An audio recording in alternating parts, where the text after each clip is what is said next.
It's Monday evening. Evening ஏதாவது snacks பண்ணலான்னு யோசிச்சுட்டே இருந்தேன். நெறைய இன்ஸ்டாகிராமில வந்துட்டு அந்த கார்லிக் பிரெட் ரெசிபி வந்து பார்த்து வச்சிருந்தேன். ஸோ, அத வந்து இன்னைக்கு ட்ரை பண்ணிடலாம் அப்படின்னு சொல்லிட்டு எல்லாமே ரெடி பண்ணிட்டேன். அத வந்து கொஞ்சம் வித்தியாசமா பீட்ஸா மாரி ட்ரை பண்ணலாம் அப்படின்னு சொல்லிட்டு சீஸு, கார்னு, கேப்சிகம் எல்லாமே கட் பண்ணிட்டேன். தென் வந்து இந்த ஸ்ப்ரெட்டுக்காக கார்லிக் துருவிக்கிட்டேன். தென் வந்து சில்லி ஃப்ளேக்ஸ், ஆரிகானோ, கொத்தமல்லி தழை, அப்புறமா உப்பு இதெல்லாம் போட்டுட்டு நல்லா மிக்ஸ் பண்ணிவிட்டு அது மேலே நல்லா பிரெட் மேலே ஸ்ப்ரெட் பண்ணிட்டேன்.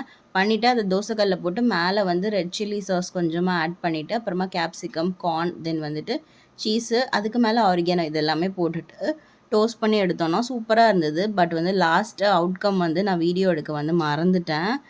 தென் அந்த ஸ்நாக்ஸ் எல்லாமே சாப்பிட்டுட்டு சிண்டுவ வந்து பார்க்குக்கு கூட்டிகிட்டு வந்திருந்தேன். வீட்டு பக்கத்துலேயே ஒரு குட்டி பார்க் இருக்குது. ஸோ அங்கே தான் போயிருந்தோம். அங்கே வந்து சிண்டு நல்லா விளையாடிட்டு இருந்தா. ஃபஸ்ட்டு வந்து சிண்டு அவ்வளவா இங்கே விளையாட மாட்டா. பட் இப்போ வந்து அவளுக்கு இந்த மாதிரி பார்க் எல்லாமே ரொம்ப பிடிச்சிருக்கு. ஸோ அங்கே விளையாடிட்டு அப்படியே வீட்டுக்கு வந்தாச்சு. வீடியோ பிடிச்சதுன்னா லைக் பண்ணுங்கள்.